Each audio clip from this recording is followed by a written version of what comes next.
Australia, what fresh hell is this?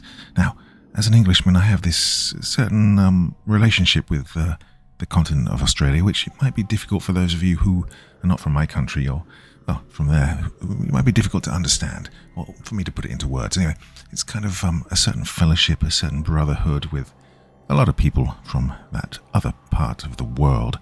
But of course, again, there's this concept of the white man's burden, our guilt, and the fact that people were living there long before we turned up. And that really is the theme of tonight's story. So bear that in mind when you do it, when you're listening. And these are the kind of emotional turmoil I'm going through while reading this story to you. So there's quite a lot to this, quite personal on a few levels. Anyway, I'm waffling on right at the start here. You still listening? Hope so. Okay, then here we go. Without further ado, I was stranded in the Australian Outback. Something hunted me. By Page Turner 627. Part 1. The morning sun is just beginning to crest the horizon, casting a soft golden glow over Karijini National Park. I feel a mix of excitement and apprehension as I load my Land Cruiser for my first solo patrol. Check my gear one last time. Radio, check. Map, check. Water and supplies, all accounted for. Climb into the driver's seat and start the engine, the sound breaking the morning stillness. This park, with its rugged terrain and untamed beauty, is now my responsibility. The Australian Outback stretches out before me, vast and unyielding. I can't help but think about how far I've come to be here. With a sense of nostalgia, I reach into the glove compartment and pull out a weathered, leather-bound notebook. Flipping it open, greeted by a collage of notes, sketches, and photographs. More than half of the photos feature me and my father in various outdoor settings, snapshots of our shared adventures. My parents divorced when I was just a kid, so my life was split between their two worlds. Growing up, I spent the weekdays with my mum in the stifling urban sprawl of Perth, but the weekends were my escape. My dad would come whisk me away to a different reality. We'd go exploring the national parks all across Western Australia, hiking through dense bushland and camping under starlit skies. The trips were a much-needed escape from the confines of city life and the constant tension between me and my mum's new boyfriend, Mark, a prick who could never seem to hide his disdain for me. The feeling was mutual. As I flip through the images, I see myself growing up, from a curious child in awe of the natural world to a teenager, more confident and assured, always by my dad's side. One particular photo catches my eye. It's of me at about 9 or 10 years old, around the time of the divorce. I'm standing with Dad by a serene lake, our smiles as wide as the horizon behind us. We're proudly holding up a fish we'd caught together. I gently turn the photo over. There, in my dad's familiar, slanted handwriting, is a message that strikes a chord in my heart. The wilderness is where you'll find yourself. The last photo in the collection, taken on the weekend of my 15th birthday, is one I rarely look at, but today I feel compelled to. We're sitting on a rocky outcrop, our faces turned towards the setting sun. Dad's arm is around my shoulders, and I'm leaning into him, a half smile on my face. But it's his expression that catches my eye. There's a shadow that hangs over him. He was a man haunted by demons that he never spoke with me about, that I was always too afraid to ever ask. Despite the darkness that seemed to cling to him, my love for him was unwavering. His complexities, in a way, made me love him more. He was my rock, my constant in a sea of change.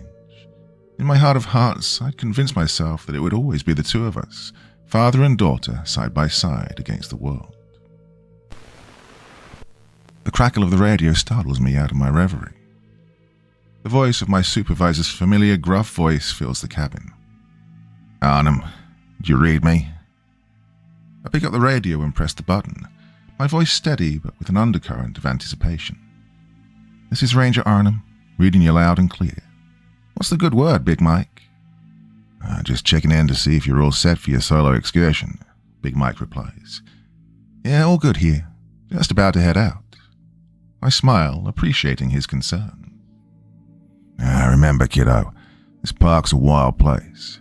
Keep your wits about you and don't take any unnecessary risks, he advises. Absolutely. I promise I won't do anything you wouldn't, I reply with a playful tone that elicits a chuckle on the other end. Good, that's what I like to hear. And hey, Willow, he adds, a hint of warmth breaking through his usually stoic demeanor. Your old man would be proud of you. You got this. A lump forms in my throat at his words. In a lot of ways, becoming a park ranger was my attempt to stay connected with my dad in the only way I knew how. Thanks, BM. I'll report back by late afternoon. On 'em out, I say, signing off. As I navigate the rugged tracks winding through the park, the sun climbs brighter, casting sharp shadows across the red earth. The land is breathtaking, with gorges slicing through the terrain and ancient rock formations standing as silent witnesses to time. Several uneventful hours into my patrol, the landscape unfolds in a familiar rhythm. Red earth, towering gorges, and the occasional wildlife. It's a typical day in Carragini, tranquil yet alive with the whispers of nature. However, as I approach the remote area near Wiano Gorge, something catches my eye. It's a subtle disturbance, a flicker of movement, or a shade out of place. Hard to discern at first, but unmistakably unusual. Wiano Gorge, while known for its breathtaking views, is rarely visited, its beauty guarded by the ruggedness of its terrain. It could be anything. A lost hiker, rare animal sighting, or perhaps just a trick of the light and shadow. But as a park ranger in this unforgiving expanse, every possibility warrants attention. Curiosity piqued, I decide to take a detour to investigate. The stillness is shattered by an ominous rumble of shifting earth. My eyes dart upwards, catching sight of a massive boulder breaking free from the cliff above. Time seems to slow as I watch it tumble, gaining momentum, its path unmistakably aimed at my Land Cruiser. My heart pounds in my chest, primal instinct to survive kicking in. Gripping the steering wheel, I swerve the vehicle with all the might I can muster. The landscape blurs as I make a desperate attempt to evade the impending collision. But the boulder, like a relentless predator, seems to follow my every move. The distance between us rapidly closes. With a final, futile twist of the wheel, I brace for impact. The world erupts into chaos. The deafening crash of metal against stone reverberates through the air. The 4x4 lurches violently, throwing me against my seatbelt as the world outside spins in a dizzying whirl of red dust and shattered glass. The airbags deploy with a force that feels like a punch to my chest and face, their rapid inflation cushioning the brutal impact. For a moment, everything is white and suffocating, the smell of propellant strong in my nostrils. My ears ring from the loud pop of the airbags and the thunderous crash of the boulder. Pain sears through my body as the vehicle comes to a jarring halt, tossed aside like a toy in the wake of the boulder's destructive path. I struggle to catch my breath, the air thick with dust and the acrid scent of burning rubber. I groan, a deep-seated pain throbbing in my head. My hand instinctively goes to my forehead, feeling the wetness of blood seeping through my fingers. Bloody hell, I mutter under my breath, the words barely audible over the ringing in my ears. I try to orient myself amidst the wreckage. The vehicle is crumpled, its frame twisted in an unnatural contortion. My head throbs and my vision swims, but the urgency of the situation propels me forward. I quickly check myself for injuries. Apart from a throbbing pain in my head and a few bruises, I seem okay. The car, however, well, that's another story. It's totaled, a twisted mass of metal and shattered glass, with smoke billowing from the hood. I fumble for the radio, my hand shaking. "Base, this is Ranger Arnhem," I croak, hoping the radio survived the crash. Static crackles in response, a sign that communication might still be possible. "I've been in an accident near Wiano Gorge. Need immediate assistance." The radio remains silent, leaving me with a sinking feeling of isolation. Panic rises in my chest. I'm tens of kilometers away from the nearest ranger station in a rarely patrolled part of the park. My water supply is limited, and with the harsh sun climbing higher, the heat becomes suffocating. The old fear, that gnawing sense of abandonment, starts creeping back, threatening to paralyze me. It's a ghost I thought I'd left behind, but here in the vastness of the Outback, it looms large once more. But I fight against the rising tide of panic. I close my eyes, take a deep breath, and focus on what I can control. "You can do this, Willow," I say to myself through clenched teeth. I recall the survival training I underwent as part of my ranger induction, the countless hours of first aid, navigation, and emergency response drills. With a grimace, I try to push the car door open. It creaks and resists, a reminder of the full force of the crash. As I exert more pressure, a sharp pain shoots through my arm, causing me to wince. Carefully, I assess my wrist. It's swollen and tender. I suspect it's sprained, maybe even fractured. I awkwardly maneuver out of the driver's seat, grabbing the first aid kit as I do so. Sitting on the ground, I lean against the vehicle, trying to steady my breathing. Give myself a more thorough examination, checking for other injuries I might have missed in the initial shock. The throbbing in my head is intense, and I feel a warm trickle of blood down my temple, maybe a concussion. There's a deep cut on my leg from the collision. It's bleeding, but not profusely. I clean the wounds as best I can with the limited supplies in the kit and bandage them tightly. Pain in my wrist is persistent, but I manage to wrap it in a makeshift splint. As I sit there gathering my thoughts, I remember passing a waterfall a few kilometers away on my patrol route. The thought of its shade and fresh water gives me a sliver of hope in this dire situation. I know I need to get there if I want to increase my chances of survival. Gathering my wits, I turn my attention to the GPS mounted on the dashboard, hoping for a glimmer of guidance. But my heart sinks as I find it damaged beyond use, its screen a spiderweb of cracks, lifeless and unresponsive. I turn to the glove compartment, rummaging through its contents until my fingers find the familiar, slightly worn edges of a map. Laying it flat on the hood of the damaged vehicle, I try to pinpoint my current location. Using landmarks I remember passing, like the distinctive shape of a nearby gorge and the direction I was heading, I estimate my position. It's not exact, but it should be close enough. I trace the contours and landmarks with my finger. The waterfall is marked clearly, a blue squiggle amidst a sea of browns and greens. I plot my course, mentally calculating the distance and the direction I need to head. The sun, now a fiery orb in the sky, will be my guide. I need to head east, towards the rising sun, then veer slightly north. Gathering my strength, I stand up, wincing at the sharp pain in my leg and wrist. I grab my backpack and fill it with supplies from the car. Water canteens, emergency rations, a small survival kit, and, most importantly, my notebook. It's not much, but it's something. Put on a pair of sunglasses and a hat to shield myself from the relentless sun.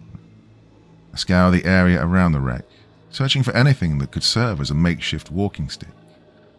After a few minutes of searching, I find a sturdy fallen branch. It's not perfect, but it's solid enough to support my weight and help me maintain my balance. The trek is grueling, each step a test of endurance. My sprained wrist throbs with every movement, and the cut on my leg stings sharply, but I push through the pain. The rugged terrain is unforgiving, with rocky outcrops and uneven ground making the journey more challenging. As I walk, I can't help but think of my dad. The stories he told me of his adventures in the wild, the tips he gave me for surviving in harsh conditions, they all come flooding back. I realize now how much those weekend excursions with him were not just about bonding, but also about preparing me for moments like this. Every few hundred meters, I come to a stop, taking sips from my canteen, rationing the precious water to make it last as long as possible. The sun relentlessly beats down on me, causing sweat to pour from my brow and evaporate instantly in the arid air. Each pause is also an opportunity to check the compass from my survival kit to ensure that I'm still heading in the right direction. As I trudge on, a nagging sensation begins to gnaw at the edges of my consciousness. It's a feeling of being watched, a prickling at the back of my neck that I can't quite shake off. At first, I dismiss it as the jitters, but the feeling persists. I catch fleeting glimpses of shadows moving at the edge of my vision, too quick to be just tricks of the light. Every rustle of the underbrush, every snap of a twig sends a shiver down my spine, as if the landscape itself is watching me, a silent stalker just out of sight. Finally, after what seems like an eternity, I reach the waterfall. The sound of cascading water is a welcome relief. The shade provided by the surrounding trees offers a respite from the searing sun. I collapse near the water's edge. I crawl towards the water, the sound of it a soothing balm to my frazzled nerves. I carefully unscrew the cap of my canteen and dip it into the clear, cool water, filling it to the brim. The water is pristine, a lifeline in the unforgiving environment. I take a cautious sip, letting the liquid refresh my parched throat. And the heat is relentless. My body aches for relief. With a deep breath, I begin to strip off my dusty, sweat-soaked clothes. Each movement is a challenge with my injuries, but the thought of the cool water on my skin spurs me on. I leave my clothes in a neat pile on the rocks and step gingerly into the water. The shock of the coolness is immediate, sending shivers through my overheated body. I wade deeper, submerging myself up to my shoulders. The water soothes my aching muscles and the sting of my injuries. I immerse my head, letting the water flow over me, washing away the dust and fear that clung to me since the crash. Floating there, I close my eyes and let the water cradle me, a temporary escape from the pressing reality of my situation. But there's no time to linger. I have to be practical, to think about survival. I emerge from the water and dress. I redo my bandaging, making sure they're secure. While I sit there, drying off in the sun, I start to formulate a plan. I know they'll send out a search party once I don't report back, but with the vastness of the park, it could be a while before they find me. I need to make myself as visible as possible. As the sun begins its descent, painting the sky in hues of orange and pink, I find a suitable spot near the waterfall to set up a temporary camp. I clear the ground of debris and lay down a layer of leaves and branches to sit on. Gathering stones, I create a small circle for a fire, ensuring it's far enough from the trees and brush to prevent any risk of a wildfire. The process of starting a fire is arduous, especially with my injured wrist, but I persevere. Using a lighter from my survival kit, I finally manage to spark a flame. I feed the fire with small twigs and branches, watching as the flames grow stronger. As the temperature drops rapidly, I wrap myself in a thermal blanket, huddling close to the fire's comforting glow. Underneath the star-studded sky, I can't help but feel a sense of vulnerability. The vastness of the wilderness and the isolation it brings are both awe-inspiring and terrifying. Yet the fire serves as a beacon of hope, a signal to any rescue aircraft that may be scouring the park for me. As night falls, the sounds of the Outback become more pronounced. The distant calls of nocturnal animals, the rustling of leaves in the gentle breeze, and the continuous murmur of the waterfall create a symphony of wilderness. I take out my notebook and a pen from my backpack and start to write. I jot down my location, the details of the accident, and my current situation. I note the direction I walked from the crash site and any landmarks I passed and cross-reference them on my map. After a while, I set aside the notebook and focus on staying warm and alert. I periodically add wood to the fire, ensuring it keeps burning throughout the night. I wrap myself in my thoughts, the crackling of the fire a soothing backdrop, when suddenly a rustling sound cuts through the silence. It's coming from the dense brush just beyond the firelight's reach. I tense up, every muscle in my body on high alert. You've no doubt seen all those memes about how Australian wildlife is out to murder you. While mostly gross exaggerations, there's always a kernel of truth in them. The Outback is home to some of the most unique and, yes, potentially dangerous creatures in the world. My mind races through the possibilities. Could it be a snake? A dingo, perhaps? Or something larger? The rustling grows louder, more insistent. Then out of the darkness, a figure emerges. For a moment, my heart leaps into my throat. But it's not a predator. It's a joey, a baby kangaroo, a male by the looks of it. His eyes wide with curiosity as he cautiously approaches the firelight. He's far too small to have caused the earlier disturbance in the brush. "Hey there, mate," I murmur, trying to keep my voice steady despite the unease churning in my gut. "You're all right. I'm not going to hurt you. Hey, where's your mum?" The kangaroo cocks his head slightly, as if considering my words, and then takes a tentative step closer. In that moment, there's a sense of connection, a fleeting bond formed in the wilderness. But the serenity shatters in an instant. The ground beneath me starts trembling, sending ripples through the water. A subtle vibration at first that quickly escalates into a violent shudder. The joey, sensing the danger before I fully grasp it, bolts into the darkness, his powerful legs carrying him swiftly away. For a moment I'm frozen, my mind struggling to make sense of the sudden shift in the peaceful night. "Wait!" I call out instinctively, though I know the kangaroo is far beyond hearing me. Pushing aside my blanket, I scramble up to my feet, my pain momentarily forgotten in the adrenaline rush. I grab my torch and stumble forward, trying to follow the kangaroo, driven by an inexplicable urge to not be alone in this unsettling moment. Suddenly, the earth in front of me ruptures with a violence that knocks me off of my feet. I scramble backwards, my heart pounding in my chest. From the fissure in the ground, a nightmarish creature emerges, its form so bizarre and terrifying that my mind struggles to comprehend it.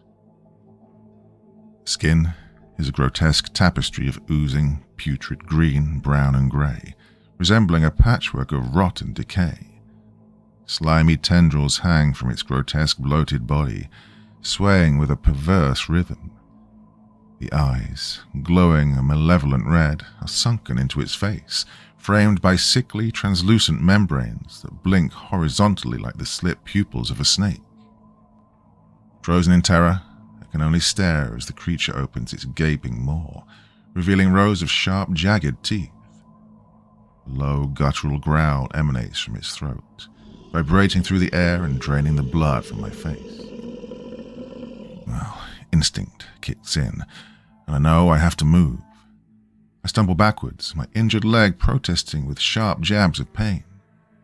The creature lunges forward, its movement surprisingly swift for its size. I dodge to the side, barely avoiding its snapping jaws. I scramble back to the fire, my breath ragged with fear and exertion. The creature is relentless, its every movement filled with predatory purpose. In a desperate bid for defense, I grab a flaming branch from the fire, the embers scattering in a shower of sparks. With every ounce of strength I have, I swing the branch at the monster. The flames lick at its grotesque skin, and it recoils with a hideous screech that pierces the night air. The smell of burning flesh and singed hair fills my nostrils, a nauseating reminder of the surreal danger I'm facing. I don't stop to think. I swing the branch again and again, each strike a desperate plea for survival. The monster, though visibly pained by the flames, is undeterred. It snarls and lunges at me with renewed ferocity, its claws swiping through the air, inches from my face. I retreat, circling the fire, using it as a barrier between myself and this nightmarish foe. I grab my bag, pivot on my heel, and sprint towards the waterfall, the only refuge I can think of. The creature follows, its guttural roars echoing off the rocky walls. My heart pounds in my ears, drowning out all other sounds except the monster's relentless pursuit. I don't dare look back, focusing only on the path ahead.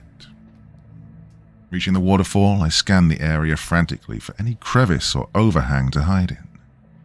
The mist from the fall is thick, shrouding the area in a damp, eerie veil. I can hear the creature's heavy footfalls drawing nearer, the sound growing louder with each passing second. My heart hammers against my ribcage, threatening to burst. In a split second, I dart towards a small overhang near the base of the waterfall. It's a gamble, but it's the only chance I have. The ground is slippery, treacherous, and I struggle to maintain my balance as I move. Just as I reach the overhang, a terrifying realization hits me. It's a dead end. The rocky wall looms high, offering no escape. I feel utterly cornered, trapped. The creature's growls are now just meters away, its menacing presence looming over me. Panic grips me, the fear so intense it's almost paralyzing. My mind races through every possible scenario, but none offer a way out. I brace myself, ready to face the creature, when suddenly, a pair of strong, calloused hands grabs me from behind, covering my mouth. My initial impulse is to struggle, to fight against this new threat, but the hands are insistent, pulling me towards the cascading waterfall. I plunge into the veil of water, a cold, blinding torrent that disorients me further. Well, is this another threat, or an unexpected ally?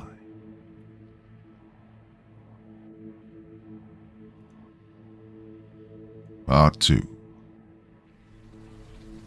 As I'm pulled through the cascading waterfall, the cool water envelops me, sending shockwaves through my already exhausted body. The sensation is disorienting, like being caught in a relentless storm. I can hardly see or breathe, but the strong grip on my arms guides me steadily through the torrent. We emerge into a narrow, cramped crevice, hidden behind the waterfall. The space is barely large enough for 2 people, and I'm pressed close to the stranger in the confined area. The sound of the fall roars just outside, muffling any other noise. The stranger, still gripping my arms, finally releases me and spins me around to face him. I find myself face to face with a young Aboriginal man. His features are strong, weathered by the elements. His eyes are alert, his expression serious but not unkind.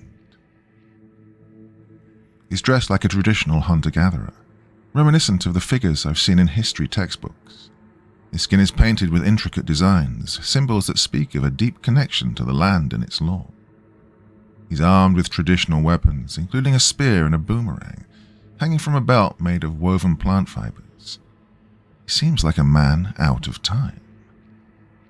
For a moment we just stare at each other, both catching our breath. He gestures to me to stay silent, his finger to his lips. The young man, his movements swift and deliberate, reaches into a small leather pouch at his side. He pours out a handful of fine, ochre-colored powder. Without a word, he spits into the powder, mixing it with practiced ease. He starts smearing the gritty paste over my face, hair, and clothes. His hands are gentle yet efficient, covering every exposed bit of skin. The paste smells like a blend of native plants and herbs, an earthy and almost comforting aroma. As he works, he pauses ever so slightly over my face. There's a flicker of surprise in his eyes, a brief but unmistakable reaction to my fair complexion, so different from his own. But he quickly regains his composure and continues his task. The stranger finishes applying the paste just as the heavy footfalls of the creature grow dangerously close. He draws his spear, his body tensing, ready for the confrontation. His eyes flicker to mine, a silent message to stay quiet and still. Then, piercing through the cacophony, I hear it. A voice so familiar it sends shivers down my spine. "My little Wren, are you there?" it calls, using the secret nickname only my father ever used. The voice is warm, comforting, and yet utterly impossible. Every instinct in me wants to rush towards the sound, towards the memory of safety and love that voice represents. I take a step forward, my heart aching with a mixture of hope and disbelief. The stranger's hand grips my arm firmly, holding me back. His eyes, intense and fearful, meet mine. In them I see a warning, a plea not to give in to the illusion. The voice outside, rich and familiar, continues to beckon. It's me, Big Eagle. Don't be afraid. The use of my father's nickname for himself sends a wave of nostalgia and confusion over me. It's as though the past and the present are colliding in this surreal moment. The voice grows more insistent, pleading now. Willow, please come out. I've missed you, love. It's almost too much to bear, hearing those words from a man I believed was gone forever from my life. The voice outside shifts, no longer just my father's, but now intertwined with the soft tones of a woman and the playful chatter of a child. They speak in a language unfamiliar to me, their words flowing like a gentle stream, melodic and haunting. The voices, though soothing, carry an undercurrent of something sinister, an attempt to lure us from our hiding. My companion clenches his jaw, his hand tightens around the shaft of his spear. I can see the conflict raging within him, a desperate fight against the urge to respond to these ghostly calls. The creature's snout, a grotesque mix of scales and sinew, pushes through the narrow opening of our hiding place. Its breath is hot and fetid, filling the confined space with an oppressive stench. It sniffs around, probing closer and closer to where we crouch in silent terror. I hold my breath, trying to make myself as small as possible. The creature's snout comes mere centimeters from my face, its nostrils flaring as it searches for a scent. My heart pounds so loudly in my chest, I'm afraid it'll give us away. But the paste smeared all over me seems to mask my scent, disguising my foreign smell with the earthy tones of the Australian bush. The creature hesitates, sniffing the air with confusion. It's as if it senses our presence but can't quite pinpoint where we are. Finally, after what feels like an eternity, the creature withdraws its snout from the crevice. Its frustrated growls and heavy footsteps recede as it continues its search elsewhere. Time seems to stretch on endlessly. For a moment, neither of us moves, still reeling from the close encounter. Every sound, every shift in the air sets my nerves on edge, but gradually the oppressive sense of danger begins to fade. The creature's growls and footsteps, once so menacingly close, are now distant echoes. Finally, after what feels like hours, the young man relaxes his posture slightly. His sharp gaze softens as he turns to me, nodding slightly. It's a silent signal that it might be safe to leave our hiding place. We emerge cautiously from behind the waterfall, stepping out into the cool, misty air. The sun is rising, just a sliver on the horizon, casting a soft golden glow on the rugged landscape. The immediate area is quiet, the only sound being the water cascading down the rocks. The stranger gestures for me to follow him, moving with a sense of stealth and grace that speaks of his deep familiarity with this land. We tread lightly, every step measured and deliberate, alert for any sign of the creature. As we move away from the waterfall, the young man suddenly stops and crouches down. He examines the ground closely, tracing a set of tracks with his fingers. They're large and deep, unmistakably those of the creature. Taking a hesitant step forward, I clear my throat softly. "Thank you," I say, my voice barely above a whisper, mindful of the lingering danger.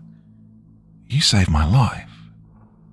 I pause, waiting for any sign of acknowledgement, but he continues his examination unfazed. I try again, a bit louder this time. "Can you tell me your name? Do you know what that thing was we just saw?" My questions hang in the air unanswered. He looks up at me with a perplexed expression, his brow furrowing slightly. In a low, cautious tone, he mutters something in a language I don't recognize. The words are fluid, rich with inflections that are unfamiliar to my ears. Garnering nothing but a blank stare from me, he returns to the tracks. His eyes widen as he picks up a piece of tattered fabric from one of the creature's paw prints. It's a small scrap, but clearly part of a garment, frayed and stained with what looks like dried blood. He holds it up, examining it closely, his expression one of concern. Suddenly he turns to me and becomes animated, speaking rapidly in his native tongue. His words are a torrent of sounds and syllables that dance around me, completely foreign and incomprehensible. He points emphatically at the scraps, then to the tracks, and finally towards the dense bushland. I watch him, trying to decipher his meaning through his gestures and the urgency in his voice. It's clear he's trying to convey something crucial, something about the creature and perhaps its recent activities. "I'm sorry, I don't understand," I say, my voice tinged with frustration. "Can you please just speak to me in English?" It doesn't even occur to me at the time that he might not know English. He stares at me, his expression hard to read. For a moment he seems to be weighing his options, his gaze shifting from me to the wilderness around us. Then, without another word, he turns and storms off into the bushland. His departure is swift, a clear sign of his annoyance or perhaps his need to act quickly.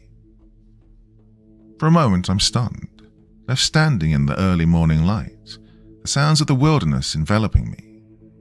The sense of isolation is palpable, and the memory of the creature's terrifying presence is still fresh in my mind. Shaking off my hesitation, I start to follow him. My injuries protest with each step, but the danger of being alone in this environment, especially with that creature out there, overrides my discomfort. "Wait," I call out, my voice echoing slightly in the open space. Catching up to him, I try to keep pace, my breathing heavy from the exertion and pain. "We should stick together," I say, more to myself than to him. He doesn't stop. I notice he's not moving as fast as he could. Seems like he's consciously slowing down his pace, allowing me to follow close behind despite my injured state. He continues forward, muttering something under his breath in his language. It's a stream of words I can't understand, but the tone suggests distress. We trek through the rugged wilderness, the landscape a blur of reds and greens through my increasingly hazy vision. The throbbing in my head, a dull ache at first, grows into an insistent, pulsating pain. It feels like a drumbeat, relentless and overpowering. My steps become unsteady, each movement sending waves of nausea and dizziness through me. As we navigate the dense underbrush, my vision starts to double. The world around me splitting and merging into a disorienting dance. I blink rapidly, trying to clear my sight, but it only seems to worsen. The edges of my vision darken, the encroaching shadows narrowing my field of view. I can feel the heat of the sun on my back, the sweat trickling down my spine, but it's as if I'm moving through a thick fog. My ears ring, the sounds of the bush muted and distant. I try to focus on the young man leading the way, his figure now a nondescript silhouette in front of me. I want to call out, to tell him that something is wrong, but my tongue feels heavy, my throat dry. With each step, the pain in my head spikes, a sharp contrast to the numbness that starts to creep into my limbs. I stumble, my feet tangling into the underbrush, and my hand reaches out, grasping for support. But there's nothing to hold on to. My knees buckle, and I feel myself falling. The ground rushes up to meet me, a collision that seems both imminent and surreal. In that moment, a wave of helplessness washes over me, a sense of impending doom. But the impact never comes. Instead, there's a sudden, jarring halt as strong arms catch me, preventing me from crashing to the earth. I barely register the sensation of being lifted, my body too heavy, too disconnected from my mind. The last thing I remember is the sensation of being carried, the steady rhythm of footsteps, a faint echo in the growing darkness of my mind. As I slowly regain consciousness, the world comes back into focus with a soft blur. The gentle sway of leaves above me creates a kaleidoscope of light and shadow. I'm lying on a bed of green foliage under a sprawling eucalyptus tree, its distinct aromatic scent filling the air around me. I try to sit up, but a sharp pain in my head forces me back down. That's when I notice the stranger sitting beside me, his watchful eyes fixed on my face. He holds out a container, crafted from the bark of a tree, filled with clear, cool water. With his help, I manage to take a few sips, the water bringing a much-needed relief to my parched throat. He then gently examines my head, his fingers probing with a careful, practiced touch. There's a tenderness in his actions. He's collected various plants and herbs, some of which I recognize as native remedies. With skilled hands, he starts to apply a poultice to my head wound. The cool mixture stings at first, but soon a soothing sensation replaces the pain. Once he's done, he sits back, giving me space. His gaze wanders to the horizon, lost in thoughts I can't begin to comprehend. I take the opportunity to observe him more closely, his face etched with lines of experience, telling a story of a life lived in harmony with nature. His eyes, dark and deep, reflect a world that's both beautiful and brutal. Gathering my strength, I make another attempt to communicate with the stranger. "Thanks again. My name's Willow, by the way," I say, hand outstretched. His expression remains stoic, his eyes revealing nothing. "Do you understand me?" I ask tentatively, my voice weak but hopeful. He watches me, his face unreadable. He doesn't respond, and it becomes increasingly clear that he might not understand English. This realization strikes me as odd. Even the most isolated Aboriginal communities have some exposure to English. As I lie there, pondering our communication barrier, I observe him more closely. His attire, his tools, the way he interacts with the environment. But it all seems, well, different. Not just traditional, but ancient, untouched by the modern world. A thought begins to form in my mind, a possibility so incredible that it borders on the fantastical. Could he be from an uncontacted people? I sit up, contemplating this possibility, my mind racing. I've heard stories about the Pintupi Nine, the group of indigenous Australians who walked out of the desert in 1984, having lived in isolation from the outside world. But that was nearly 40 years earlier, and the idea of stumbling upon an uncontacted tribe in Australia in 2023 seems almost as unbelievable as the monstrous creature we just encountered. And yet, as I watch him methodically tend to the surrounding area, arranging stones, checking the wind direction, and occasionally glancing at the sky, well, I can't help but wonder. He notices my scrutiny and meets my gaze. There's a brief moment where our eyes lock, a silent exchange. Humoring the possibility, I point to myself using slow, deliberate gestures. "Willow," I repeat, tapping my chest. He watches, his expression thoughtful. Then, mimicking my action, he taps his own chest and says, "Jira." My companion has a name, and it's Jira. Ecstatic at the breakthrough, my heart leaps. "Jira," I repeat, a smile breaking through my pain and exhaustion. It's a small connection, but it feels monumental, like a bridge across the unfathomable chasm between us. But then, a grim thought crosses my mind, casting a shadow over my brief moment of joy. Here I am, a modern woman with all the germs and microbes of a world far removed from Jira's. The sudden realization hits me hard. I could be a walking, talking petri dish of pathogens to which he might have no immunity. Memories of historical accounts where explorers and settlers inadvertently introduced diseases to indigenous populations flash through my mind. The consequences were often catastrophic. A shiver runs down my spine at the thought of being responsible for such a tragedy. I rummage through my first aid kit. My fingers, still slightly unsteady from my recent ordeal, search for a face mask. Finding one, I quickly put it on, securing it firmly over my nose and mouth. I can't completely eliminate the risk, but I can minimize it. Jira watches me with a mix of curiosity and confusion. He doesn't understand the reason behind this strange new addition to my face, but he remains silent, his eyes following my every move. I reach back into my backpack, gingerly pulling out my notebook. It's a bit damp from our earlier plunge through the waterfall, but the contents are mostly intact. Flipping through the pages, I find what I'm looking for. Photos of me in Perth. I show Jira the pictures, pointing to the tall buildings, the crowded streets, and the images of me in various urban settings. I tap the photo and then point to myself, trying to convey that this is where I come from. Home, I say slowly. That's where I'm from.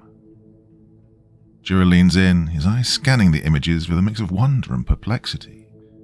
He touches the photos lightly, tracing the outlines of the skyscrapers and the unfamiliar faces in the pictures. He looks up at me, then back at the photo, a flicker of understanding in his eyes. Encouraged by Jira's reaction, I flip to a blank page in my notebook. Taking out a pen, I demonstrate its use, drawing a simple outline of the terrain we're in. I then hand the pen to Jira, gesturing towards the notebook and then at the photos. I want him to draw where he's from, to share a part of his world as I've shared mine. Jira takes the pen, examining it with a curious gaze.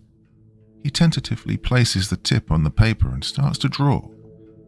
His movements are cautious at first, but they soon become more fluid, revealing a natural talent for expression. A village emerges on the page. He adds several huts, arranged in a circle, and a larger central structure that seems to be a communal area. He adds a figure, presumably himself, depicted as walking away from the village. The figure is alone, separate from the other elements of the drawing, imparting a sense of solitude and departure. Well, I'm no anthropologist, but through my schooling and cultural sensitivity training as a ranger, I've learned about various aspects of Aboriginal cultures. One concept that comes to mind is that of the walkabout, a rite of passage in which young Aboriginal men embark on a journey into the wilderness, living off the land for a period to transition into manhood and gain spiritual enlightenment. As I ponder Jira's drawing, the eerie encounter with the creature still looms large in my thoughts. I decide to communicate this experience with Jira, hoping he might have some insight or knowledge about what we'd faced. I start sketching the creature as best as I can recall. The grotesque features, the scaly skin, the malevolent eyes. I try to capture every detail that's etched into my memory. My hand trembles slightly as I draw, the image stirring renewed terror. Finishing the sketch, I turn the notebook to show Jira. "Do you know what this is?" I ask. Well, his reaction is immediate and intense. His eyes widen and he recoils slightly, a look of recognition and fear crossing his face. He begins speaking rapidly, his voice urgent. One word stands out, repeated several times with emphasis. Bunyip. Jira's hand shakes as he takes the notebook from me, his eyes locked on the sketch of the Bunyip. With a sense of urgency, he begins drawing a line from the monstrous figure to the village he'd depicted earlier. The line he draws is jagged, almost erratic, as if to symbolize the chaotic and unpredictable nature of the Bunyip. He taps the line repeatedly, his eyes meeting mine with a piercing intensity. It's clear to me now why he was in such a rush. He fears the Bunyip is heading towards his village, or worse, that it might already be there. Part 3. Jira and I sit in silence for a while, each lost in our own thoughts.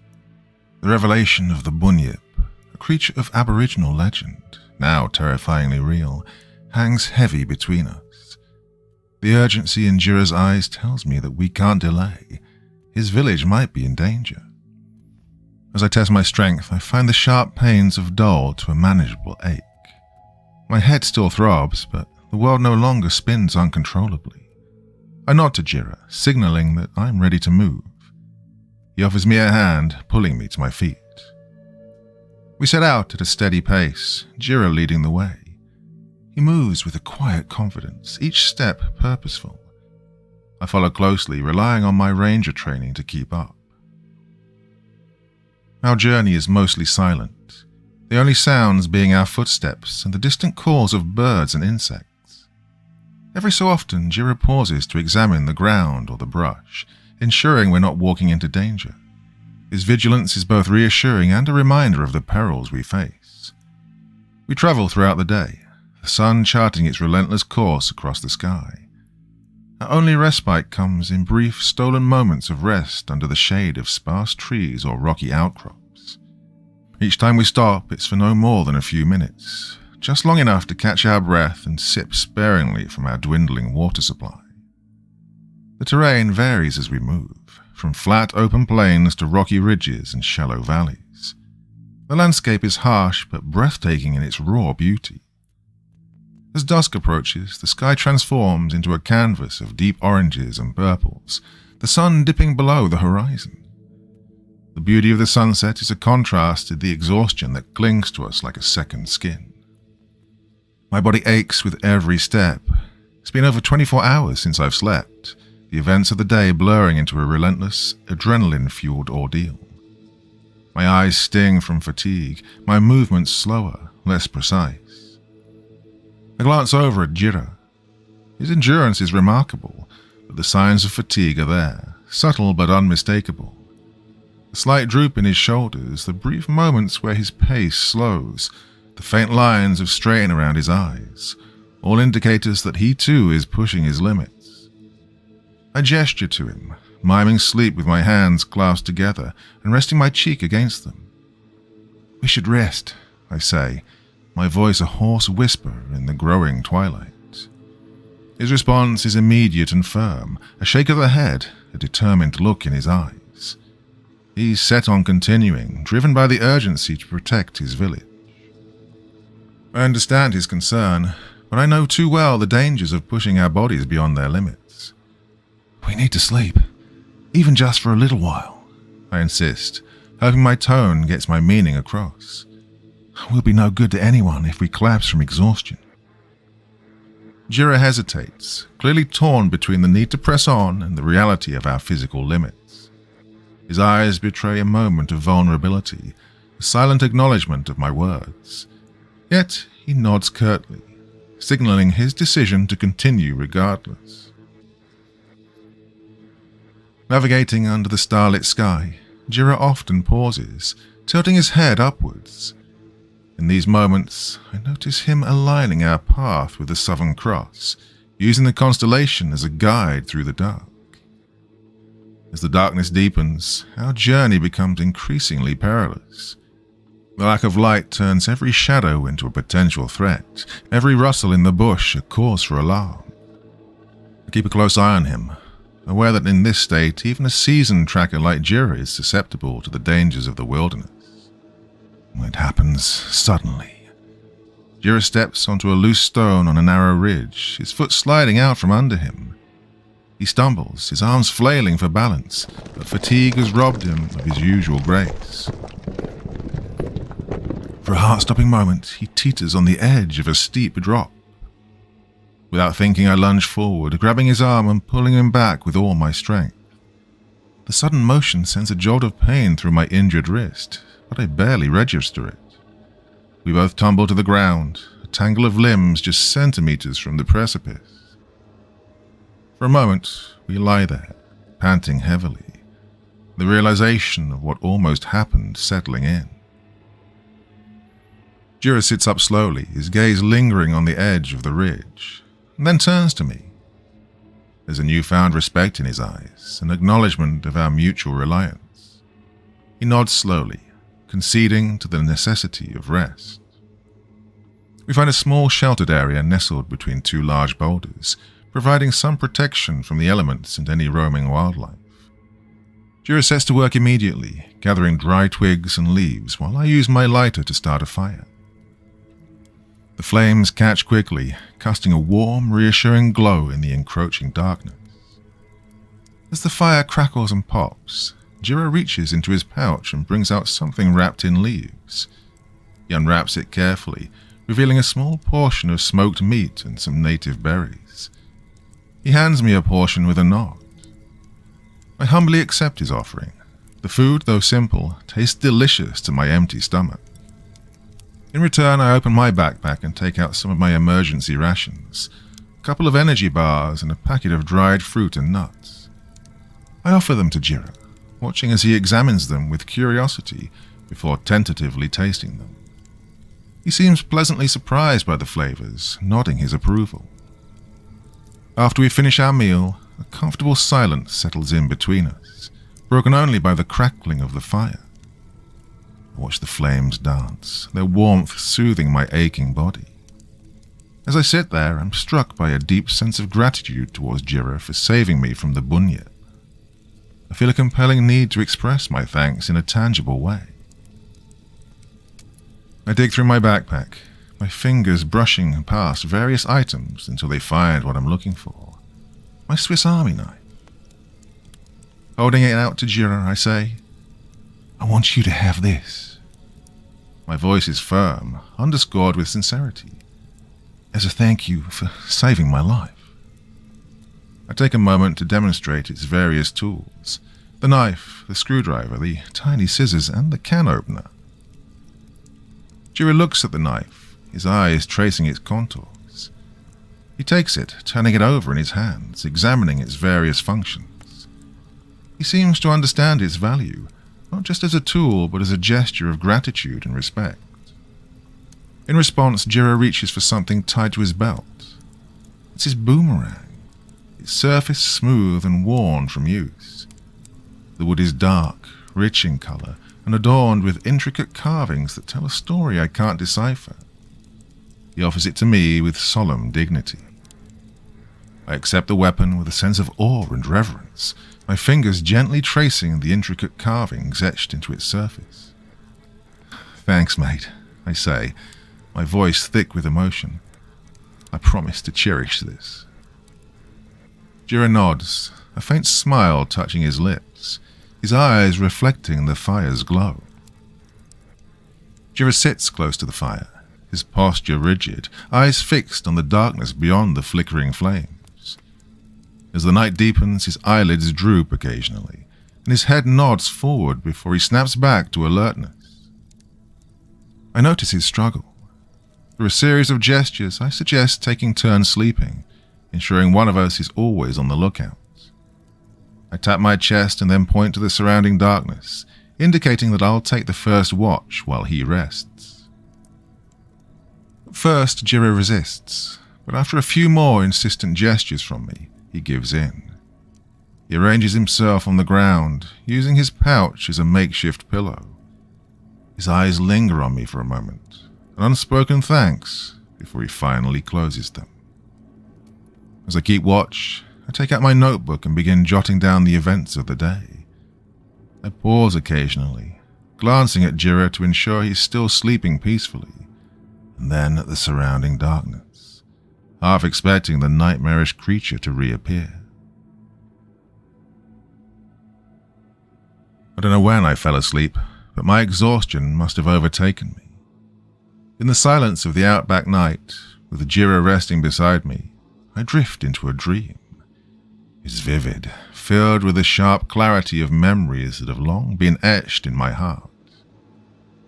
I'm 15 again, back in Cape Range National Park, under the vast expanse of the starlit sky. The air is crisp, filled with the scent of eucalyptus and the distant sound of the ocean. Dad and I are sitting by the campfire, just like we've done countless times before. He's telling me about one of his adventures. It's during one of these stories that I find the courage to break the news to him. "Dad," I start hesitantly, my voice barely above a whisper. "Mum's getting remarried." The words hang in the air, heavy with the weight of change they carry. He doesn't react immediately, his expression unreadable. Then he sighs, a sound that seems to carry a weight of unspoken thoughts. "I see," he finally says. "Well, I'm happy for her." His voice is steady, but I can hear the faintest trace of something else in it. Maybe sadness, maybe resignation. He looks at me, his eyes reflecting the flickering flames, a mix of emotions playing across his features. "Well, I hope he makes her happy," he adds, his voice tinged with a bittersweet edge. His heart is so torn that it breaks mine. I rush in, the words tumbling out in a torrent. "I can't stand him. Oh, Mark, he's a fucking asshole." I struggle to find the words to express how much I loathe my future stepfather, but they all fall short. He's not you," I finish lamely, feeling a profound sadness. "You know, Ren," he says, "sometimes people come into our lives. We don't get to choose. What matters is how we respond to them." I feel a surge of frustration, mixed with a desperate longing for an escape. I could run away. It'll be just you and me. We can live out here, away from everything. He chuckles softly, a sound that seems both sad and fond. "You are my wild spirit," he says. "But life isn't about running away. It's about facing what comes and finding your path through it." He sees the tears brimming in my eyes, a mixture of frustration and youthful defiance. "Hey, got you something for your birthday," he says, gently changing the subject. Reaching into his backpack, he pulls out the leather-bound notebook, the same one I've been carrying during my ordeal. "Yeah, for all your adventures, big and small," he adds with a smile. I wipe away my tears and take the notebook, tracing my fingers over its cover. He looks at me, his eyes softening. "You know that I love you, right?" he asks. "And I do everything in my power to make sure you're not hurt." I lean into him, wrapping my arms around his sturdy frame. "Of course I know, Dad," I say, my voice muffled against his jacket. "I love you too." "You're gonna be all right, Willow," he says softly. "No matter what life throws your way, remember you're stronger than you think." The dream shifts, the warmth of the campfire replaced by the chilling cold of dawn. I wait to find my father gone, his sleeping bag empty, his boots still by the fire. Panic grips me, a tight knot in my stomach. I call out for him, my voice breaking the morning stillness, but there's no response. I scramble to my feet, my heart racing. The notebook falls from my lap, landing upon the open ground. The memories of our last night together swirl in my mind, a mix of love and foreboding. The campsite is undisturbed, his belongings left as if he intended to return. But there's an eerie silence, a sense of absence that's palpable. I grab a flashlight and start searching the surrounding area, the beam of light cutting through the pre-dawn darkness. I call his name over and over, my voice growing hoarse. The landscape is unyielding, offering no clues, no sign of his passage. I stumble upon a small clearing, and there, in the dirt, are footprints. Well, they're his, I'm sure of it. My heart leaps with a mixture of hope and dread. As I follow the tracks, the terrain becomes more rugged, the earth giving way to limestone. The footprints lead directly to a cliff face, the ground ending abruptly in a sheer drop to the ocean below. There at the ledge, the footprints come to an abrupt halt. No signs of return, no further path to follow. My breath catches in my throat, a silent sob trapped in the cage of my ribs. The implications hang in the air, heavy and unspoken. The cold grey light of dawn casts long shadows across the ground, shadows that seem to stretch into the void below. I inch closer, peering over the edge with a mix of fear and desperation. But there's nothing to see, just the endless expanse of water meeting sky. A horizon that offers no answers, only questions.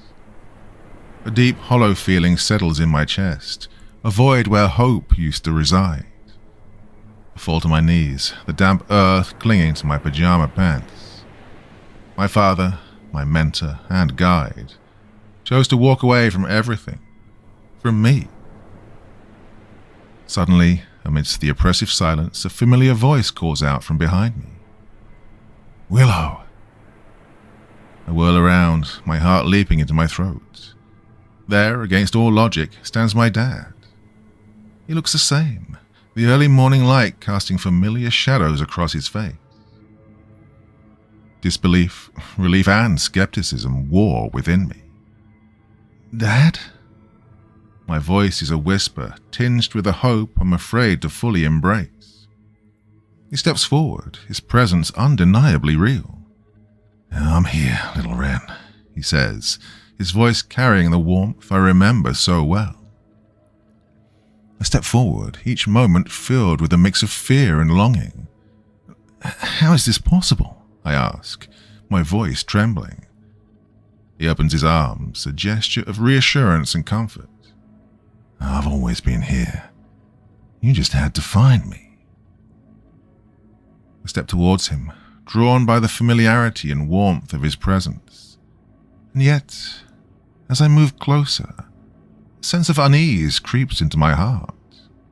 Something about his appearance, his aura, feels off.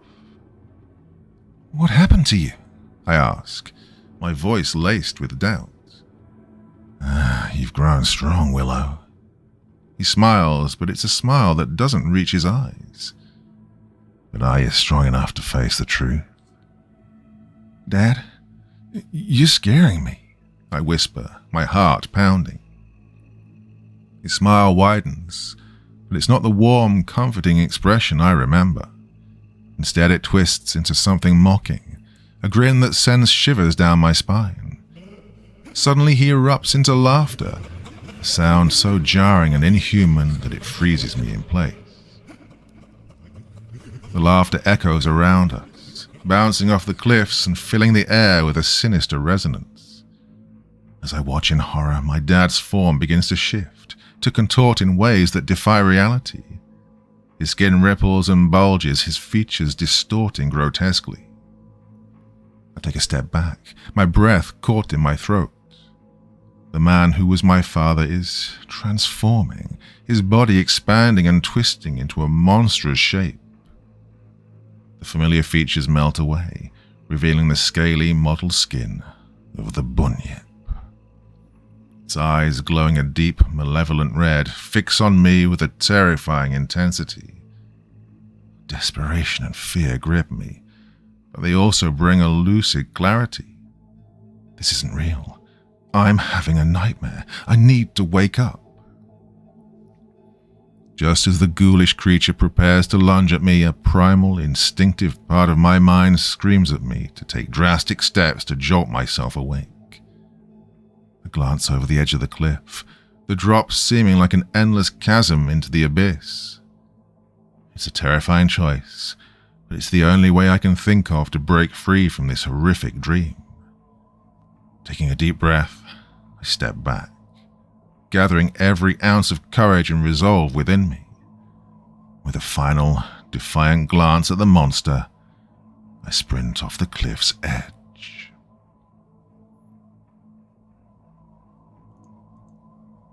Part 4.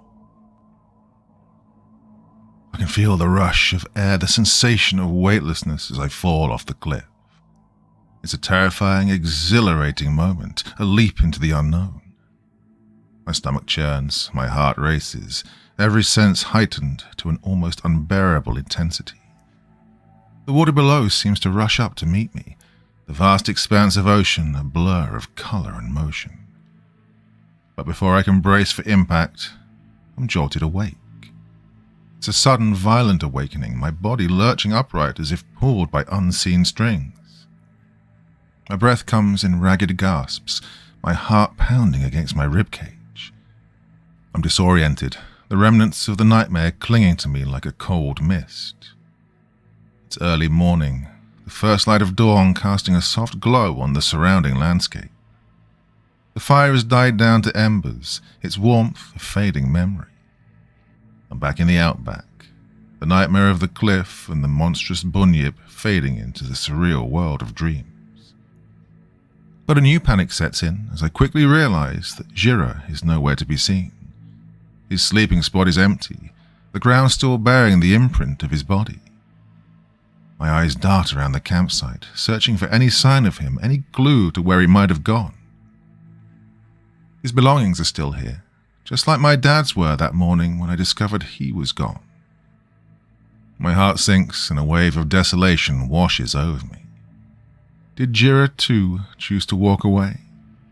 Why would he leave without a word, especially after everything we've been through together? My mind races through possibilities, each more disheartening than the last. Did he sense some danger and go to investigate? Or did he simply decide that our paths no longer aligned, leaving me to face the wilderness alone? I stand up, my body stiff and sore from the restless sleep and the events of the past few days. My first instinct is to call out for him, but I restrain myself, aware that any noise might attract unwanted attention, perhaps even from the Bunyip itself. I start to pace around the campsite, scanning the area for any clues. There are tracks leading away, and they're Jira's. I recognize the unique pattern of his footprints. They head off into the bushland, but there's no clear indication of why he left or where he might be going.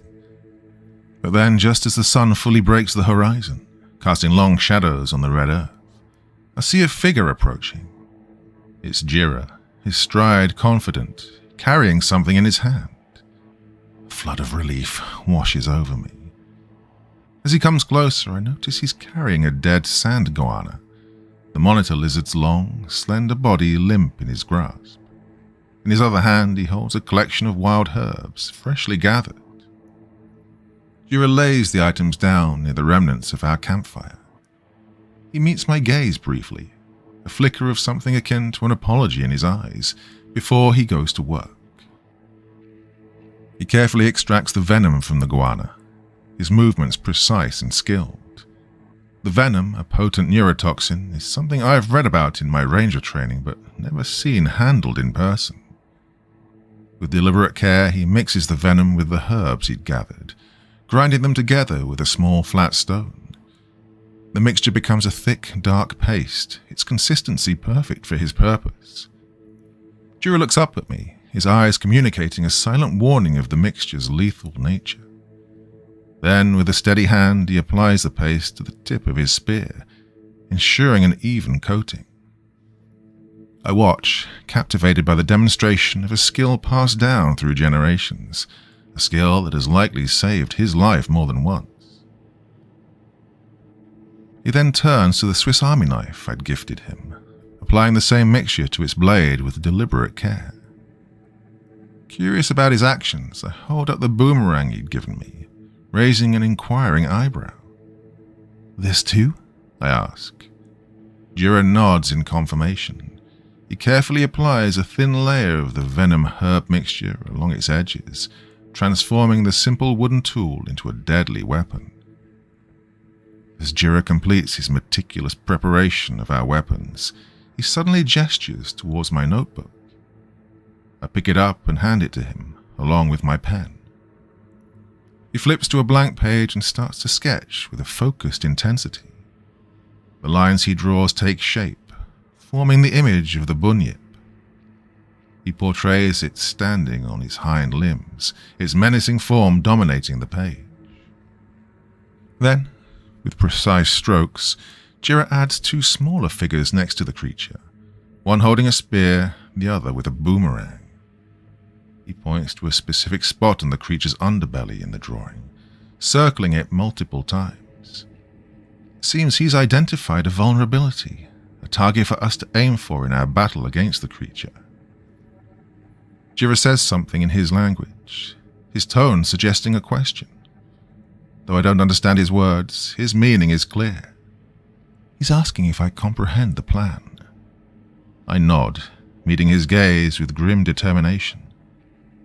"I understand," I reply. As we approach the vicinity of Jira's village, the terrain changes subtly. The bushland gives way to a more open landscape. The village is nestled in a secluded valley, surrounded by high ridges that offer both protection and isolation. It's a hidden gem, an oasis of calm in the harsh Australian wilderness. We approach the village with a growing sense of dread, the signs of devastation becoming increasingly apparent. The once vibrant community, as depicted in Jira's drawing, is now a scene of utter desolation. The air is thick with the acrid scent of smoke and something else, something far more sinister. Entering the perimeter of the village, the full extent of the tragedy unfolds before us. The huts are reduced to smouldering ruins. The communal areas are destroyed, their sacred grounds desecrated. The most disturbing sight, however, are the bodies. The men of the village, warriors and hunters, lie scattered across the landscape. Their final moments seem to tell a story of a fierce, desperate battle against an unimaginable foe. The marks on their bodies, deep gashes and wounds, match the fearsome characteristics of the Bunyip that we'd encountered. Jira moves through the village with a hollow, haunted look in his eyes. Each body he passes, he stops, his hands gently closing their eyes in a final act of respect and farewell. His grief is palpable, a silent scream of pain and loss that echoes through the empty village. I stand there, feeling utterly helpless, my heart heavy with sorrow for Jira and his people. I want to offer comfort, but words seem meaningless in the face of such devastation. Jira's steps grow heavier, laden with an unspeakable pain. He finally falls to his knees amidst the ruins, his entire frame shaking with silent sobs. Oh, it's a heart-wrenching sight. A proud and strong man, brought to the brink by the loss of everything he held dear. His anguished prayers, spoken in his native tongue, fill the air, a haunting melody of sorrow and despair. His grief is a tangible force, a raw, open wound that transcends language and culture. I recall the day I lost my dad, the confusion and heartache that followed. But Jira's loss is on a scale I can't even begin to comprehend. He's not just mourning a single person, he's grieving for his entire world, a community and way of life that has been torn away from him in the most brutal manner. Gently, I kneel beside him, offering my presence as a silent source of support. I place a tentative hand on his shoulder, unsure if my touch is welcome, but feeling the need to bridge the gap of isolation that surrounds him. I wrap my arms around him in a comforting embrace. He leans into me, his cries muffled against my shoulder. "I'm here for you, Jira," I whisper softly, my voice barely above the whisper of the wind through the charred remains of his home. "You're not alone in this." The words feel inadequate, but they're all I have to offer in the face of such overwhelming sorrow. Jira's sobs subside abruptly as his attention shifts to something in the distance. Following his gaze, I notice a series of footprints amidst the devastated village. Unlike the chaotic scuffles and heavy tracks from the battle, these are smaller, more measured, possibly those of women and children. Jira stands up, his body language changing from one of defeat to determination. He gestures for me to follow and starts tracking the footprints with a renewed sense of purpose. As we follow the trail, it becomes clear that these are not random or aimless tracks. They're purposeful, leading away from the carnage, deeper into the wilderness.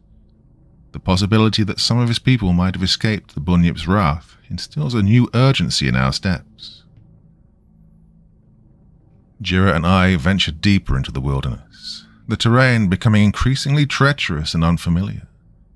The tracks lead us through dense bushland, across rocky gorges, and along the banks of a serpentine river. The sun is high, casting sharp shadows that play tricks on our eyes, but we press on, driven by the hope of finding survivors. As the hours pass, a heavy silence settles over the land. It's as if nature itself is holding its breath, aware of the dark presence lurking nearby. The tracks lead us to the entrance of a vast cave network, hidden beneath an overhang of twisted roots and ancient stone. The mouth of the cave is wide and dark, an abyss that swallows the morning sunlight. Stalagmites and stalactites jut out like jagged teeth, giving the cave entrance the appearance of a massive petrified beast. Jira pauses at the entrance, his eyes scanning the shadows within. There's an unspoken understanding between us that we might be walking into the very heart of danger. He places a reassuring hand on my shoulder, his gaze firm and resolute. Taking a deep breath, we both smear a final layer of the ochre paste over our faces to conceal our scent. Jira leads the way into the cave, his steps silent and cautious. I follow, every sense heightened, my heart pounding in my chest. Inside the cave, the atmosphere changes dramatically, as if stepping through a threshold into another realm. The air is cooler, the light dim, filtered through cracks and crevices in the rocky ceiling. The walls are adorned with ancient handprints that glow softly, emitting a spectral light that seems to pulse with a life of its own. I'm reminded of the Aboriginal concept of dreamtime, where the past, present, and future converge. The further we venture, the more the cave transforms. Stalactites hang from the ceiling like chandeliers. The haunting sound of a didgeridoo resonates through the cave, its deep, rhythmic drone vibrating in the air around us. The melody is both mournful and soothing. We follow the haunting sound of the didgeridoo, its resonance guiding us deeper into the cave. The path narrows, winding through towering stalagmites that rise from the ground like silent sentinels. The melody grows louder, its rhythmic pulse echoing off the cave walls. We turn a corner, and the cave opens into a large chamber, bathed in a soft, otherworldly light. The source of the light is a natural skylight, a gap in the rock through which the sun streams, casting a warm glow over the space. In the chamber, illuminated by the sun's gentle light, we find them, the survivors of Jira's village. Women, children, and a few elderly members of the tribe huddle together, their eyes wide. They're a small group, a mere fraction of the village's original population, but at least they're alive. The didgeridoo player, an elder with a weathered face and wise eyes, sits cross-legged near the group. As we enter, he pauses, his gaze shifting to us. There's a moment of tension, a silent assessment, before recognition dawns in his eyes. Jira rushes forward, his voice breaking as he calls out in his native tongue. The survivors respond with a mixture of shock and joy, their initial fear giving way to tearful reunions. Mothers clutch their children closer, tears streaming down their faces, while the elderly reach out to touch Jira as if to assure themselves that he's real. I stand back, watching the emotional reunion, feeling both an outsider and a witness to something profoundly emotional. The children, curious and resilient despite the horrors they faced, begin to inch closer to me, their eyes filled with a mixture of curiosity and caution. A young girl, no more than 5 or 6, bravely steps forward and offers me a shy smile. I kneel down and return her smile, touched by her gesture of friendship. "Hey there, sweetie," I say. She reaches out, her small fingers tentatively touching my curly blonde hair, mirroring her own. Her eyes widen in wonder, as if she's found a connection between us, a common thread in an otherwise unfamiliar world. I laugh softly, encouraging her curiosity. "It's just like yours, isn't it?" I say gently. The reunion, though heartwarming, is tragically short-lived.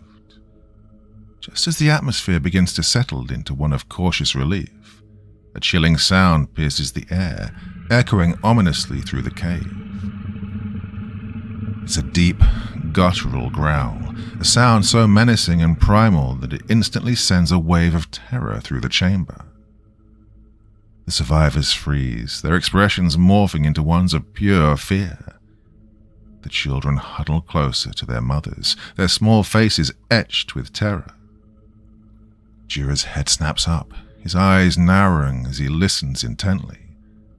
The grim look on his face tells me all I need to know. The Bunyip is close, perhaps closer than we dared to think. The sound reverberates through the cave, a relentless echo that seems to come from every direction, disorienting and confusing. We quickly begin organizing the survivors, directing them towards a narrow passageway at the back of the chamber. It's a tight squeeze, but it offers the only viable escape route. The Bunyip's growls grow louder, more insistent. Its presence is like a tangible shadow, creeping closer with each passing second. The air in the cave becomes thick with tension, the fear almost palpable. Jira takes the lead, guiding the survivors through the passageway with quiet urgency. I follow at the rear, ensuring that no one is left behind. We move as quickly as we can, but the passage is narrow and winding, forcing us to proceed in a single file. The walls close in around us, the air thick and heavy. The only sound is the shuffling of feet and the occasional whimper of fear from the children. As we squirm our way through the confining passage, the sound of the Bunyip's growls intensify, a constant, unnerving presence that seems to vibrate through the very walls of the cave. Its growls, low and resonant, echo around us, creating a disorienting cacophony of sound. The realization hits me with chilling clarity. The Bunyip is using a form of echolocation, its growls bouncing off the walls and guiding it towards our location. Our group, huddled together and moving en masse, is like a beacon, reflecting the sound waves back to the creature. Jira and I exchange glances. We both understand we need to disperse the group to break the single mass that the Bunyip's sounds are bouncing off of. Jira communicates this to the survivors in hushed, urgent tones. We reach a wider chamber within the cave, a natural crossroads with two tunnels leading in different directions. Jira quickly assesses the situation and instructs the survivors to head down one tunnel, speaking with a quiet authority that spurs them into action. He then turns to me, his expression resolute. He points down the tunnel the survivors are taking, signaling for me to follow them. I nod in understanding, ready to follow the survivors to ensure their safety. But as I turn to leave, I notice Jira isn't joining us. Instead, he heads down the other tunnel, banging his spear loudly against the walls. The understanding of what he's doing hits me instantly. He's acting as a decoy, drawing the Bunyip's attention away from the group to give them a chance to escape. I hesitate for a moment, torn between the instinct to survive and the knowledge that Jira is knowingly walking into grave danger. But as he disappears into the darkness of the tunnel, I can't bring myself to leave him behind. After everything we've endured together, the idea of abandoning him to face the Bunyip alone is unthinkable.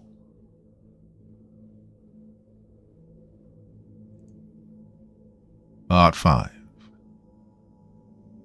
I quickly turn back, following Jira's path. As I catch up to him, he whirls around, his expression one of frustration. He shakes his head, gesturing emphatically for me to go with the others. But I stand firm, meeting his gaze. "I'm not leaving you," I say, my voice steady despite the fear coursing through me. "We face this together." Jira starts to protest, but he sees the resolve in my eyes. He reluctantly nods, understanding that I won't be swayed. The path twists and turns, leading us deeper into the heart of the cave. As we move, the ceiling gradually rises, opening into a larger chamber with high, vaulted ceilings. Stalagmites jut out from the ground, creating a natural labyrinth. The growls of the Bunyip grow louder, more frenzied. It's as if the creature is closing in on us from all sides, its presence felt but not yet seen. The anticipation is almost as terrifying as the creature itself, a life-or-death game of cat and mouse. As we move forward, the air in the cave grows colder, a chill that seems to seep into my bones. Jira and I exchange tense glances, our hands gripping our weapons tightly, ready for the confrontation we know is coming. Suddenly, without warning, the ground in front of us explodes in a shower of rocks and dust. The Bunyip bursts forth from the earth. Its mottled green skin glistens in the faint light, and its malevolent red eyes fixate on us with chilling intensity. The creature is larger and more terrifying than I remembered, its presence dominating the chamber. The Bunyip circles us, its movements deceptively agile for its size. It's toying with us, enjoying the game of predator and prey. Jira and I, despite our determination, are painfully aware of our disadvantage. We're fighting a creature of legend, a being that embodies the very essence of the wilderness's unforgiving nature. We dash through the maze of stalagmites, our breaths coming in ragged gasps. Our strategy is simple yet fraught with risk. Keep moving, stay unpredictable, and look for an opening to strike. The stalagmites provide temporary cover, but they also hinder our movement, forcing us to weave and dodge through the tight spaces. I glance back, catching a glimpse of the Bunyip closing in. Its massive body scrapes against the stone, its claws leaving deep gashes in the earth. We take a sharp turn, hoping to lose the creature in the twisted pathways, but as we round a bend, the Bunyip appears before us, blocking our path. Jira lunges forward, his spear aimed at the creature's underbelly, the spot he'd marked in his drawing. But the creature dodges Jira's thrusts, its movements eerily agile. It counters with a swipe of its massive claw, narrowly missing Jira, who jumps out of the way at the last second. I rush forward, swinging the boomerang gifted me with all my might. The creature turns its attention to me, its eyes glowing with a malevolent intelligence. I strike, the boomerang connecting with a sickening thud against its thick hide. It's like hitting a wall of stone. The creature barely flinches. And the Bunyip launches at me, its massive jaws open wide, revealing rows of sharp teeth. I roll to the side, narrowly avoiding its bite. The creature's tail whips around, catching me off guard and sending me sprawling to the ground. Jira, seeing me in danger, rushes to my aid. He swings his spear with precision. The Bunyip, sensing the threat, pivots swiftly, disarming Jira with a powerful flick of its paw. The spear clatters to the ground, just out of his reach. The creature turns its full wrath on Jira, pinning him to the ground with its massive form. In a desperate move, Jira reaches for the Swiss Army knife I'd given him. With all his strength, he plunges the knife into the creature's side. The Bunyip recoils with a deafening roar, releasing Jira from its grasp. Dark blood oozes from the wound, a clear sign that Jira's attack has found its mark. But it's not enough. The creature, though wounded, is still a formidable force, its eyes burning with rage. Holding the boomerang in my hands, I feel its weight and balance in my hands. It's nothing like the toy boomerangs I'd thrown before. This is a weapon honed for survival. The Bunyip doesn't notice me regaining my footing. My eyes dart around, desperately seeking an advantage. Then I see it. A massive, jagged stalactite hanging precariously above where the Bunyip stands. It's a long shot, but it's all we have. In that moment, time seems to slow down. I can hear my heart pounding in my ears, the sound of my breath ragged and quick. Think of my father, of the lessons he taught me about facing fear head-on. Channeling every ounce of strength and focus I possess, I hurl the boomerang with all my might. The boomerang cuts through the air, whistling as it arcs towards its target. My heart races as it nears its target, the moment stretching out, each second a lifetime. And with a resounding crack, the boomerang strikes the stalactite. The impact sends a shudder through the cavern, a vibration that resonates through the very bones of the earth. The stone, already teetering on the edge of stability, begins to break free from the ceiling. The Bunyip, sensing the danger, looks up just as the massive formation detaches, plummeting towards it with the force of gravity. There's no time for it to react, no time to escape. The stalactite crashes down upon the creature with a thunderous roar, engulfing it in a cloud of dust and debris. The jagged shards of stone pierce through the Bunyip's tough, scaly skin. The creature lets out an earth-shattering roar, a sound filled with pain and fury. It writhes violently, its massive body struggling under the weight of the massive stone protruding from it, exposing its soft underbelly in a desperate attempt to free itself. Jira, seizing the moment, retrieves his spear from where it had fallen. He sets it in a spear thrower, a simple but effective tool that amplifies the force and distance of his throw. In a fluid, almost poetic motion, Jira draws back his arm and launches the spear. The spear flies through the air with a deadly accuracy, its trajectory unerring. The silence of the cavern is pierced by the sound of the projectile cutting through the air, a whistle that seems to reverberate with the weight of the moment. The spear strikes true, burying itself deep into the Bunyip's heart. The Bunyip lets out a final, ear-splitting roar of pain and fury, its body convulsing as the life drains from it. For a few tense moments, the creature thrashes wildly, but each movement grows weaker. Dark, viscous blood pools around it, seeping into the earth. The Bunyip's convulsions slowly subside, its massive form collapsing under the weight of its injuries. In a haunting transformation, the monster's grotesque visage morphs, revealing a face I know all too well, my father's. He looks at me with eyes filled with sorrow and pain, his voice echoing throughout the cavern. "Ah, Willow, my little wren, help me," he pleads, his voice a perfect imitation of my dad's. God, the illusion is so convincing, so heartbreakingly real that for a moment I'm frozen, my heart torn between reality and the desperate longing to see my father again. Tears well up in my eyes, a mixture of grief and anger. Oh, this creature, this abomination, dares to use my father's voice to prey on my deepest sorrows and fears. "You're not him," I say. "He's gone. You can't use his memory against me." The creature, sensing my wavering, continues in my father's voice. "Willow, it's me. I'm here. I've always been here for you." "Dad," I say, my voice trembling but resolute, "you left me.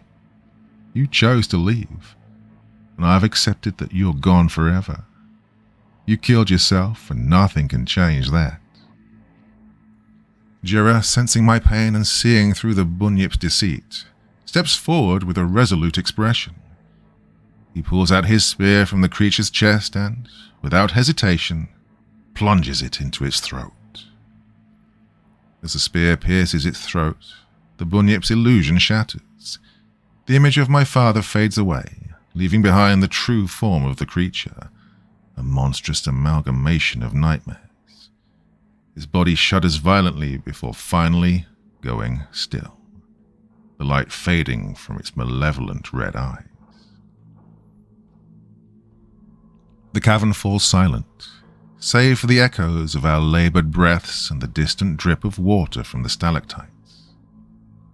I stand there, breathing heavily, my emotions a tumultuous storm, and yet there's a sense of closure, a finality that brings with it a bitter form of peace. Jira places a comforting hand on my shoulder, his touch grounding me in the present. He looks into my eyes, his own reflecting a deep understanding of loss and the resilience required to overcome it. Jira and I make our way back towards the survivors. The ochre handprints on the wall seem to guide us, their ancient glow a comforting presence in the dim light. As we approach the chamber where we'd left the survivors, the sound of their anxious murmurs reaches our ears. The moment we step in, all eyes turn to us. Jira speaks to his people in a calm, steady voice, explaining what had transpired. I watch as a collective sense of relief washes over them. We lead the survivors out of the cave, their faces reflecting a mix of exhaustion, relief, and lingering fear. Emerging from the cavern's mouth, we're greeted by the blinding light of day. The sun, high in the sky, bathes us in its warm glow, a welcome reprieve from the cold shadows of the cave. We set up a temporary camp near the cave entrance, using the remains of our supplies to provide some comfort. Jira, with his intimate knowledge of the land, gathers additional resources, ensuring that everyone is hydrated and fed. Then, in the late afternoon, a distant sound catches my attention. It's faint, barely audible over the wind, but unmistakable. The chop of helicopter blades. My heart leaps with hope. I shield my eyes with my hand, searching the sky. There, on the horizon, a speck appears, growing larger as it approaches. It's a search and rescue helicopter, its rotors slicing through the air with a steady rhythm. Relief washes over me, a wave of emotions that's hard to contain. As the helicopter draws closer, its presence sends a wave of panic through the survivors. They huddle closer together, their eyes wide with fear. This modern machine, so alien to their isolated existence, seems to them like another monster, perhaps more terrifying than the one we've just defeated. It's okay, I say softly, speaking more with my eyes than my words. They're here to help. Jira, sensing their unease, speaks to them in his native tongue, his tone gentle yet firm. Realizing that the helicopter might not easily spot us amidst the rugged terrain, I rummage through my backpack for a signal mirror. Finding it, I step into a clearing, angling the mirror towards the sun. The reflection catches the light, sending a bright, flashing signal towards the helicopter. The helicopter banks slightly, its course adjusting as it hones in on our location. It hovers above us, the downdraft from its rotors sending dust swirling around our makeshift camp. In the days and weeks following the dramatic rescue, the world I knew and the world Jira and his people knew collided in a whirlwind of change, discovery, and inevitable challenges. The survivors, having lived in isolation, were suddenly thrust into a reality far removed from the only life they'd ever known. The bright lights, the noise, the constant barrage of new faces and languages. It was overwhelming, to say the least. For Jira and his people, every aspect of modern life was a novel, often intimidating experience. The government and various cultural preservation organizations stepped in, offering support and resources to facilitate their integration. Researchers worked closely with Jira and his people to learn more about their culture and background. It was later discovered that this group belongs to a previously unknown Aboriginal clan, which call themselves Kealani. Jira, who had shown such strength and resilience in the face of the Bunyip, now found himself in a position he could never have prepared for. Despite the overwhelming challenges, Jira faced this new world with the same bravery he'd shown in the wilderness. He took charge, helping his people to navigate the complexities of this new life with a quiet dignity. I did everything in my power to bridge the gap between his world and ours. I worked with the support teams. I spent hours with Jira and the others, listening to their concerns, their fears, and their hopes. In the aftermath of the incident, Karajini National Park became the center of a highly clandestine operation. A task force from the Australian Defence Force was deployed and the park was promptly locked down. Their mission was shrouded in secrecy, and the park remained off limits to the public for an extended period. During this time, I was subjected to a series of extensive interviews. The authorities were particularly interested in every detail of my encounter with the Bunyip, how Jira and I managed to survive, and ultimately how we defeated it. I wasn't privy to the details of their operation or what they discovered in the depths of the park. There were whispers and rumors, of course, talk of strange findings, mysterious artifacts, and entities other than the Bunyip, but nothing was confirmed publicly. Eventually, the park was deemed safe, and the restrictions were lifted. Returning to my duties as a park ranger after the events that transpired is like stepping into a familiar painting that's had its colours subtly altered. There's an unspoken understanding among the rangers.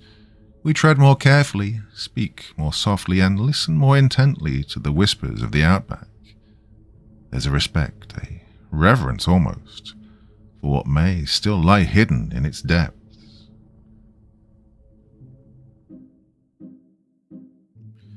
So yeah, as I hinted at the start, it's kind of personal to me, but at the same time not, because it's on the other side of the world from where I lived and grew up. But I did visit Australia back in the late 1990s, and it was really interesting experience, to be honest with you.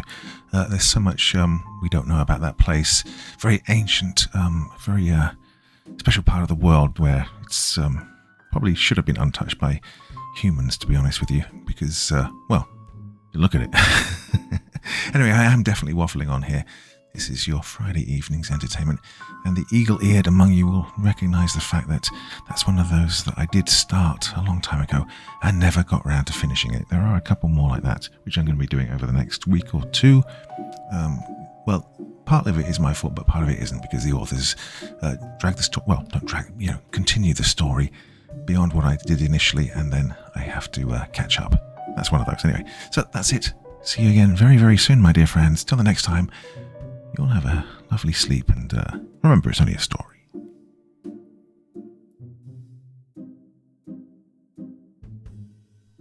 Thank you so much for taking the time to listen to this story today. It really means a lot to me and to the author of the story, of course. Well, if you want to know more about me, I'm pretty much everywhere on social media. You can find me on Facebook, Twitter, Instagram. You can download my music on SoundCloud.